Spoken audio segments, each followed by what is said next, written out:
Isa na namang super typhoon ang paparating. Ililigtas ko ang mga tao. Tungkulin ko, protektahan sila. Hanggang kailan ka magtitiis, Sierra Madre? Pinoprotektahan ka ba din ng mga tao mula sa pagkasira? Juan, wala akong hinihinging kapalit. Ayaw ko silang ipahamak. Hanggat kaya ko silang pangangalagaan, gagawin ko. Nahihibang ka na! Saluhin mo ang bagsik ng hangin ko! Titiisin ko hanggat makakaya ko. Ipaglalaban ko ang mga nasasakupan ko. Juan!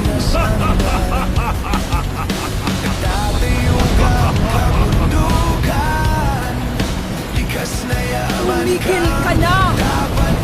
Umalis